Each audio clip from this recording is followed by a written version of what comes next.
Resuming debate, the Honourable Member for Beaches, East York. Thank you very much, Mr. Speaker.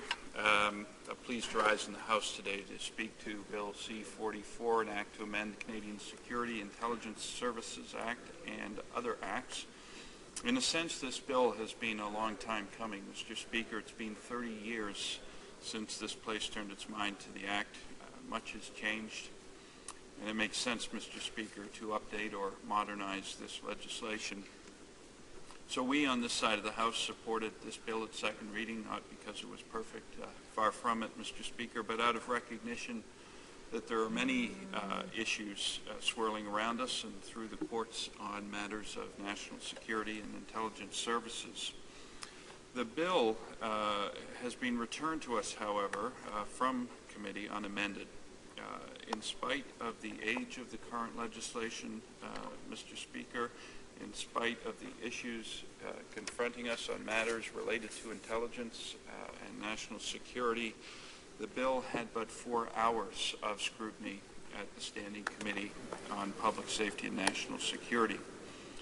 True to form, Mr. Speaker, amendments put forward by the opposition, recommendations put forward by expert witnesses, cautions issued by experts, all turned aside, dismissed, defeated.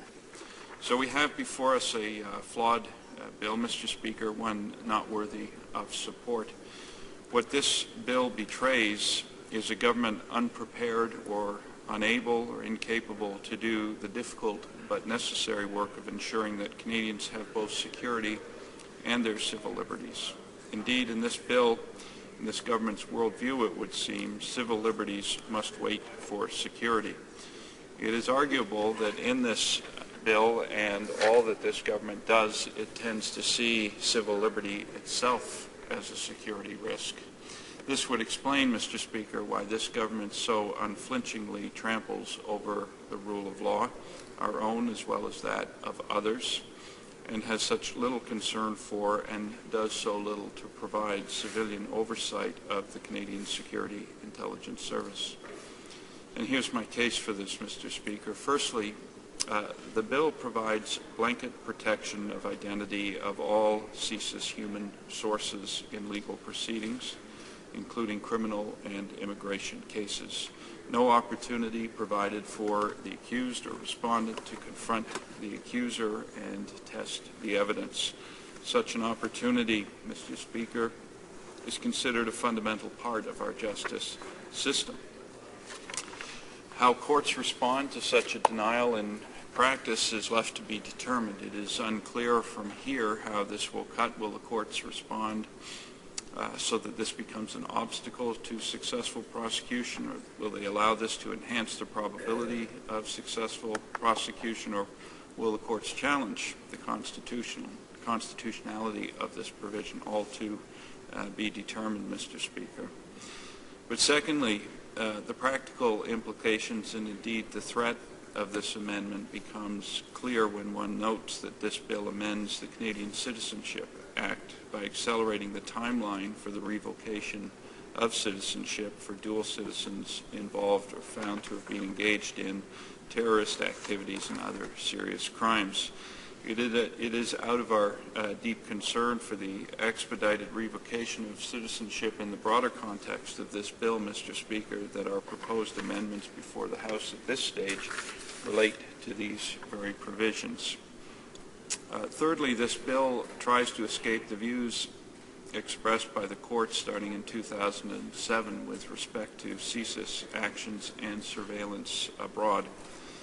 Those views were eventually set out in a decision by the federal court in 2013 that declared illegal the practices of CSIS for obtaining warrants for conducting surveillance on Canadians abroad. The response by this government through this bill comes in the form of essentially continuing its practices under the cover of this language in the bill, and I quote, "without regard to any other law, including that of any foreign state," end quote.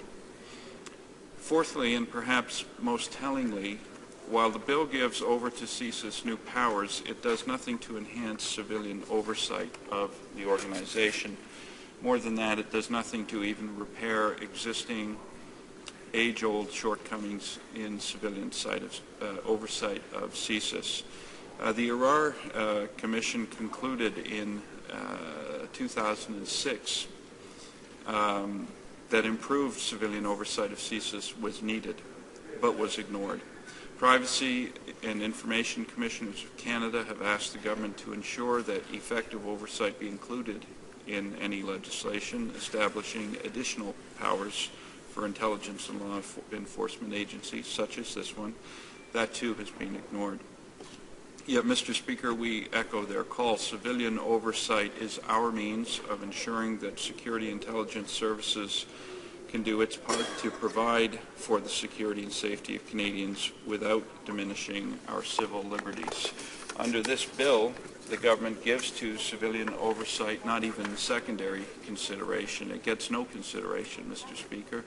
Under C-44, civilian oversight, such as it is, staggers forward. The current review agency, the Security Intelligence Review Committee, is a part-time committee of the Prime Minister's appointees. We've been through Chuck Strahl and Arthur Porter as chairs. Now we have former Reform MP Deborah Gray as interim chair. 2 of the 5 vacancies on the committee have been, in fact, vacant for months.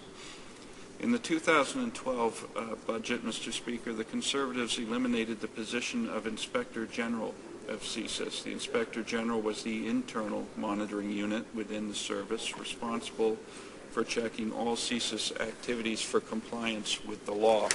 The Inspector General's responsibilities were passed along to the Security Intelligence Review Committee with its rotating chair and vacant seats.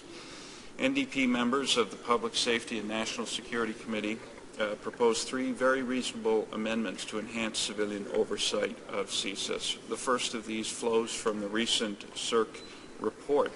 It called simply for a requirement for CSIS to provide complete and accurate information to CSIRC in a timely manner in order to facilitate proper oversight of the service. The second amendment, Mr. Speaker, proposed an amendment to ensure those appointed to CSIRC have expertise necessary for the role. Expertise such as expertise in the administration of justice, and national security, and so on. The third proposed amendment would have called for appointments to CSIRC to have the support of the Leader of the Opposition, so as to extract ourselves from this process of partisan appointments to such critically important oversight roles. All simple, reasonable amendments to a very important component of security intelligence services, all rejected by the Conservatives, Mr. Speaker, leaving civil liberties at risk, easily and unnecessarily sacrificed under a government that seems not to believe that civil liberties and national security ought to, indeed need to, coexist if we are to live in the kind of Canada that we desire. Mr. Speaker, our democratic values must not be compromised in the pursuit of enhanced public safety. They need not be compromised. Protecting civil liberties and public safety are both core Canadian values, and improvements to one must never come, should not come, need not come at the expense of the other. As Privacy Commissioner Daniel Therrien put it, and I quote, "It's understandable that the government would want to consider boosting the powers of law enforcement and national security agencies to address potential gaps, but any new tools should be accompanied by a beefed-up role for the watchdogs who keep an eye on spies and police." The fact is, Mr. Speaker, that despite all of its shortcomings, this is a bill that could have been improved when it went through committee, a process by which we can arrive at well-informed policy. Instead of giving this bill the careful study it deserved, it was rammed through committee, which only heard 4 hours of testimony from independent experts. Mr. Speaker, the Conservatives have once again rushed legislation through the House with total disregard for any recommendations for improvement.